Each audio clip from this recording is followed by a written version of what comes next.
என்னோட சப்ஸ்கிரைபர் எல்லாரும் எப்படி இருக்கீங்க? எல்லாரும் நல்லா இருப்பீங்கன்னு நினைக்கிறேன். இன்றைக்கி நம்ம என்ன பார்க்க போகிறோம்னா, கணவன் மனைவி உறவை பற்றி தான் பார்க்க போகிறோம்.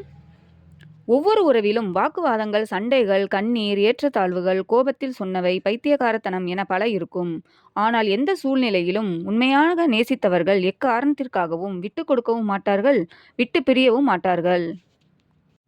அன்பில் முட்டாள்தனமாக இருங்கள். ஏனென்றால் அந்த அன்பில்தான் எல்லாம் அடங்கியுள்ளது. தோற்றங்கள் மாறினாலும் தோற்றுவிடாமல் இறுதி வரை தொடர்வதே உண்மையான அன்பு. வாழ்த்த வயதில்லை என்று சொல்லாதீர்கள். நல்ல மனமும் தூய்மையான அன்பும் இருந்தால் போதுமானது. முதுமை காதல் அழகானது, அக்கறையானது, ஆச்சரியமானது, அழகானது, புரிதலானது. உலகமே துணை இருந்தாலும் கட்டின பொண்டாட்டி இல்லைனா எவனும் அனாதைதான். ஆனா இருக்கும்போது நிறைய பேருக்கு தெரியறதே இல்லை. அதிகமான அன்பை விட சரியான புரிதல்தான் எந்த உறவையும் நீண்ட காலம் வாழ வைக்கும்.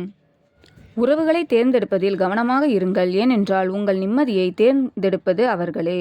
இந்த உலகில் நமக்கென யார் இருக்கிறார்கள் என்று யோசிப்பதை விட நம்மை நம்பி யார் இருக்கிறார்கள் என்று யோசியுங்கள். வாழ்க்கை மாறும். தேவதை போன்ற மனைவி கிடைக்க வேண்டும். எல்லாத்தையும் தாண்டி கிடைத்த மனைவியை தேவதை போன்று பார்த்து கொள்பவனே உண்மையான ஆண். தாங்கி பிடிக்க தகுதியான கரங்கள் இருந்தால் போதும். வாழ்க்கை பயணம் அழகாக இருக்கும். காதலுக்கு வயதில்லை, காதலிப்பவர்களுக்கும் வயதில்லை. அவரவர் மனதை பொறுத்தே அமைகிறது காதலும் காதலின் வாழ்க்கையும். சிறிய குறைகள் பெரிதாகி விடுகிறது அன்பில்லாத இடத்தில். பெரிய குறைகள் மன்னிக்கப்படுகிறது அன்பானவர்கள் இதயத்தில். புரிதல் இருந்தால் பிரிதல் இல்லை. ஒவ்வொரு கணவன் மனைவிக்குள்ளேயும் இந்த மாதிரி விஷயம் இருக்கணும்.